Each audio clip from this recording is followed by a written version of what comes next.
So addition, subtraction, that's easy. If they have the same dimensions, then you can just add the individual elements. Scalar multiplication, that's just like distribution. So like you did on the bell work, you distributed the 3 through to everything in the matrix. Now we're going to do matrix multiplication. This is actually a review of Algebra 2. But for matrix multiplication, the first thing you have to remember is how to find dimensions. And so dimensions are rows by columns. So if I were to have a matrix, like if in your bell work, for example, those particular matrices were 2 rows by 3 columns. 2 rows by 3 columns. So you would say they were a 2 by 3. Okay? And so what you do when you're doing matrix multiplication is you have to first determine whether or not they can be multiplied. And you do this using the dimensions. And so you look at the first one, these dimensions are 3 by 2. And then you look at the second one, these dimensions that they've given us are 2 by 4. So in order to determine if you can do matrix multiplication, you look at the 2 inner ones. So the last one of the first one you're multiplying and the first dimension of the second one you're multiplying. So the columns of the second one compared to the rows of the second one that you're doing. And they have to be the same. This is 2 columns. This guy is 2 rows. If those are the same, then you know you can do multiplication for this, okay? The outside ones, so the rows of the first, the columns of the second, they tell you what your answer will be. Your answer for this will be a 3 by 4. So the inside ones tell you if you can or cannot multiply. The outside ones tell you what your answer will be. All right, and so that is the first step in matrix multiplication, is determine if you can and what your answer will look like. All right, turn to page 376. Let's do one. So to find the product, you multiply your rows by your columns, and you add the sum of the products of those rows by columns. So we always start, order matters, by the way. So with matrix multiplication, A times B is not necessarily going to be the same answer as B times A. In fact, sometimes you will be able to multiply A times B, but you cannot multiply B times A. All right, it just depends on those dimensions. So the first thing we're going to do is we're going to determine our dimensions here. So the dimensions for A, well, A is 2 rows by 2 columns, right? So A is a 2 by 2. B is 1, 2, 3 rows, right? Or sorry, 2 rows by 3 columns. So 2 rows by 1, 2, 3 columns. So that is a 2 by 3. All right. So then the first thing I'm going to say is, can I do this? Well, I look at these guys. Yes. Yes, I can multiply. What will my answer be? My answer should be a 2 by 3. All right. And so I know I can multiply them. My answer will be a 2 by 3. And so I'm going to take these 2 and I'm going to multiply. So the way you do this is you look at your first one. So I'm going to look at A first. And I am going to look at the rows of A first. So I'm going to take my A matrix. That goes first because I have to do it in the order they told me to multiply. And then I'm going to take my B. All right. And I'm going to do rows by columns here. So for this, I'm going to take my first row. That's this. And I am going to multiply it by my first column. And you just do element to element, okay? So by that, I mean, I am going to say 3 times negative 2. That's my first and my first. And then I'm going to add that to the negative 1 times the 3 down here. All right. And then I'm going to keep that same row and go to the next column. So I'm going to go to this 0, 5 column. And I am going to say 3 times that 0 plus negative 1 times that 5. And then I am going to do the same thing with the third column. I'm going to say 3 times 6 plus negative 1 times 1. All right? Now, what you'll notice is the first elements of all of those were the same. So I have 3 and negative 1. 3 and negative 1, 3 and negative 1. All right? So now I'm done with that row completely. I've done it to all 3 columns. I'm going to move on to my next row. So I'm going to move on to this row and do the same thing with those 3 columns again. So I'm going to take 4 now times negative 2 and 0 times 3. Then I'm going to say 4 times 0 plus 0 times 5. Then I'm going to say 4 times 6 and 0 times 1. All right? So what you'll notice is you have 3 and negative 1, 3 and negative 1, 3 and negative 1. You have 4 and 0, 4 and 0, 4 and 0. Okay? Then if you look to the columns, you have negative 2 and 3, because that's my first column. 0 and 5 here, second column. 6 and 1 here, third column. All right? Questions on that? Now I just do the multiplication and the addition. All right? So I'm going to go through and actually solve it. I say 3 times negative 2, well, that's negative 6, plus negative 1 times 3, that's negative 3. All right, and so that gives me a negative 9 for that first spot there, a negative 9. And then I look at the next one, 3 times 0 plus negative 1 times 5. That's 0 plus negative 5. 18 plus negative 1. That gives me 17. Then I go down here, negative 8 plus 0. 0 plus 0. And 24 plus 0. And that is my answer, and it is a 2 by 3, which is what I was looking for. That is my answer. Now, if I look at B times A, I'm going to do those dimensions. B is 2 by 3. A is 2 by 2. We have a problem. You cannot do this. So this is undefined. We cannot do it. Or you could say no solution.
But one of the things they do with matrices is they group information. It's just an easy way to see quick information.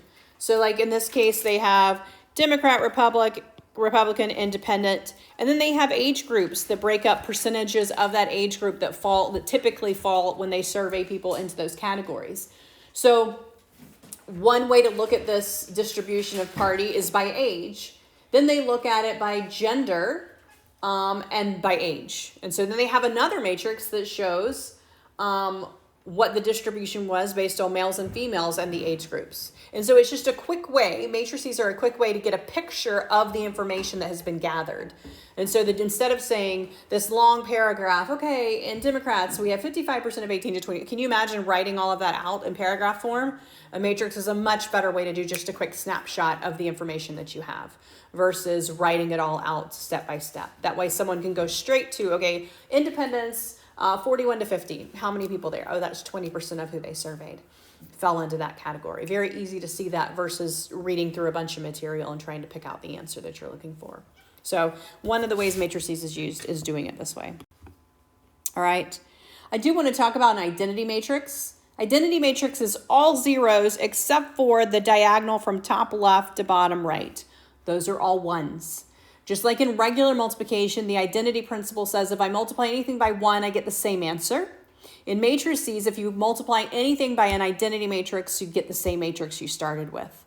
And so if you multiply any matrix by a matrix of the same exact dimensions that has a diagonal, and the dimensions have to be square, meaning same rows by columns, then you can multiply it by a square matrix of the same dimensions that has a diagonal of 1. It's going to give you the same matrix when you do matrix multiplication. All right, that's the identity matrix.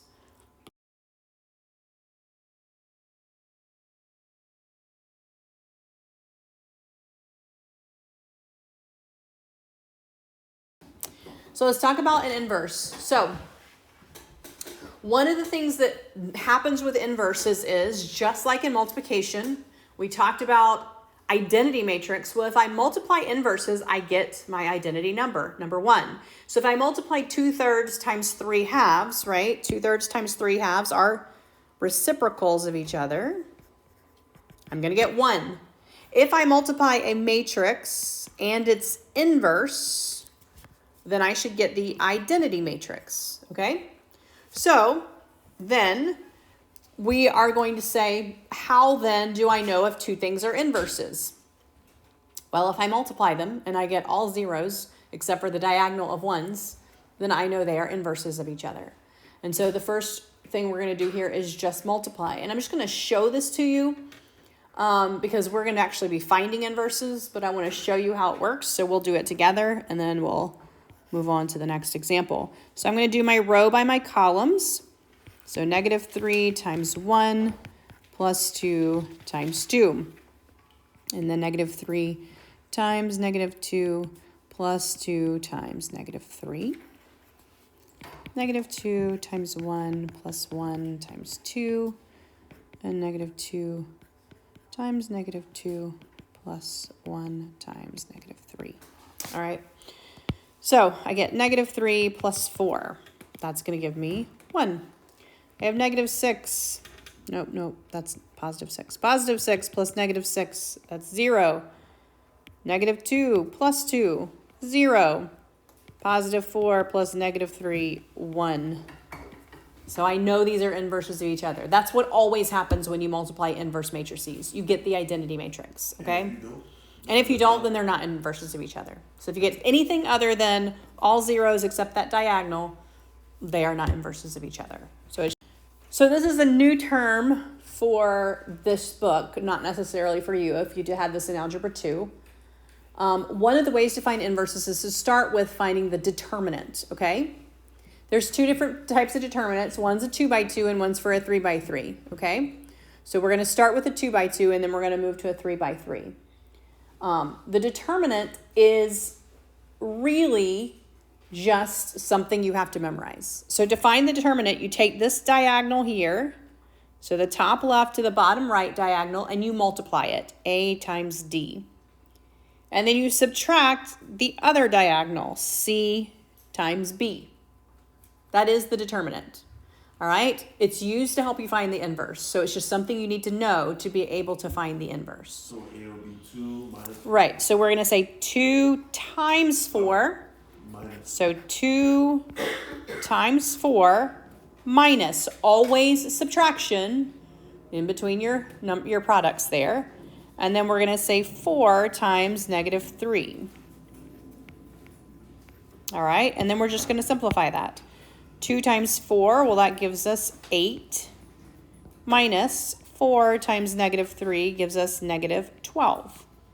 And so we get 8 minus a negative. That's the same thing as plus a positive. So my determinant here is 20. Okay, so finding the determinant is very simple. Multiply your diagonals and subtract. So let's do the next one. We say 6 times 6. And we subtract 9 times 4. 0. Right. And then 6 times 6 is 36. Minus 9 times 4 is 36. Okay? So my first step to finding an inverse is to find this little guy called the determinant. All right? Finding the determinant. After I find the determinant, I then use this method to find my inverse. Okay?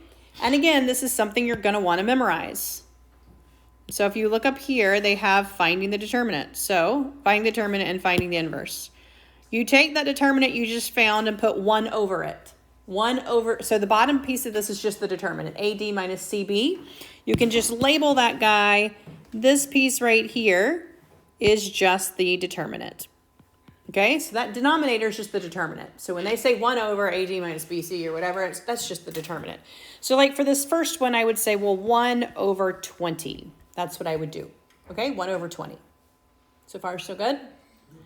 And then I am going to multiply it, but not by my original matrix. I take my original matrix and I make a few changes, okay? I switch this diagonal. So instead of A at the top left and D at the bottom right, you'll notice they flip-flopped. So like for this one, I'm going to switch the 2 and the 4. And I'm going to say 4 here and 2 here. Okay? So this is what they're doing. You're just creating the inverse is what you're doing. You're finding the inverse. Switch that first diagonal. Just flip-flop them. Okay? For the other diagonal, you keep them in the same position, but you change the signs. So I had a negative 3 right here. I'm going to make that a positive 3. That's for everything? Just for these diagonals, yes. And then this was a positive 4, so I'm going to make this guy a negative 4. Okay? So finding the inverse, you switch the one diagonal, and you negate the other guys. So is that just for C? And now what I'm going to do is I'm going to do this multiplication. So just like from your bell work, you multiplied everything by 3. Now I'm going to multiply everything by this fraction. So remember when you multiply everything by this fraction, you just multiply the numerator, right? Which is a 1. It's always a 1. So every one of these is just going to be over 20. All right? So don't make this harder than it is. Just put all of these numbers over 20. The only time it's really crazy is if you have a fraction already in there, and then you just multiply fractions, right? But these are all whole numbers. So I'm just going to multiply everything by 1 over 20. So it's going to be 4 over 20, and 3 over 20, and negative 4 over 20, and 2 over 20, right? I just put all of those as my numerators. You simplify. And then, yeah, I do want to simplify. So 4 over 20 will simplify. 4 goes into 4 and into 20, 1/5. 3 over 20 does not simplify. Leave it alone. Negative 4 over 20 is negative 1/5, and 2 over 20 is 1/10. That is my inverse, okay? That is my inverse. You find your determinant by multiplying your diagonals and subtracting. Put your determinant under 1, so 1 over your determinant, and then just do scalar multiplication. Distribute that 1 over 20 or that 1 over determinant through. Reduce if you can. Okay, reduce if you can. Now, let's look at this guy. What was our determinant? 0. What happens when I do this? I have a problem. Can I put 1 over 0? No. So if you have a 0, then you are going to tell me I cannot get an inverse. So the inverse of B does not exist. Do we have to Inverse write of that? B does not exist. You would just say it doesn't exist, yeah. It's undefined, can't do it.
To find your 3x3 determinant, you're going to pick a row or a column, and you're going to create 3 2x2 determinants is what you're doing, okay?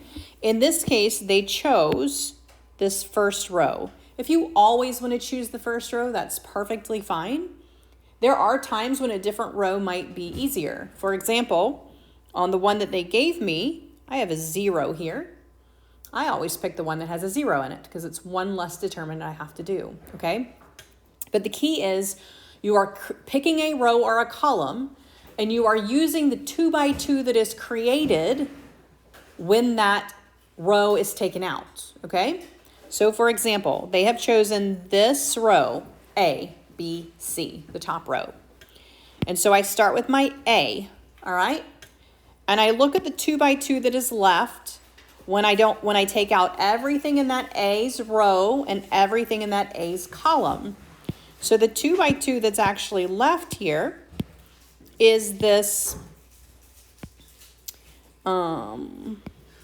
E, oh no, don't scribble through it. Let's do this. Here we go. E, F, H, I. See that 2x2 that's left over? Okay. And so what they did is they took the A and they multiplied it by the determinant of the 2x2 that was left over. Okay. And then they did the same thing with the next one. So then they looked at this B here, the B. And now they're saying the 2x2 that's not in the row or the column of the B. So the 2x2 that's left here is DG FI. So they multiplied the B by the 2x2 determinant DFGI. Okay? And then they did the same thing with the C. All right? The 2x2 that's left over with the C, well, that's going to be the DEGH. And you'll see that they did the C with the DEGH. Okay? Now, one thing I want to point out, you can do this with any row and any column. The key, however, is you'll notice that they changed this B to a negative B. Okay? All right, so the reason they did that is we're only talking about the ones on the outside. You never change what's in the 2x2, okay? But on the outside, the one you're multiplying by, that's in your row that you've picked, if it is not on a diagonal, you're going to switch the signs, okay? So By that I mean D is not on a diagonal. H is not on a diagonal. F is not on a diagonal. B is not on a diagonal. Everybody see that? Those are not on diagonals here. The other ones, A, E, I, those are on diagonals. So when they are on the outside of a 2 by 2, you keep whatever sign they have. But if they're not on a diagonal, you're going to switch the sign just like they did here with the B, okay? So what you're multiplying by is going to switch signs. So let's look at it. Let's look at this example and then we'll be done. So for this example in the book, they chose the first row, okay? So they chose this row right here, okay? So if we did this row, we would say -3, and then the determinant would be this guy right here that's left over, right? So we'd say -1, 2, 4, 0, okay? Plus, we have the 2. All right, 2. But because 2 is not on a diagonal, I'm going to say plus, and we're going to have a -2 on the outside. And we're going to do this 2 by 2 that's not in that row or column. So 1, 2, -1, 0. Plus, then we're going to do the 4. And we're going to do this 2 by 2, all right? And so that is 1, -1, -1, 4. All right? Everybody see that? Now, here's the deal. I could have chosen any of those. So let's say I don't like the row that they chose. I want to do a different row. I want to do this one because that has a 0 in it. Okay? So if I did this one, I would say, well, -1. He's going to be on the outside. What's left over? That's this guy. All right? Then I'm going to do my 4. 4 is not on a diagonal, okay? So I'm going to say -4. And I'm going to use the 2 by 2 that's left over there. -3, 4, 1, 2.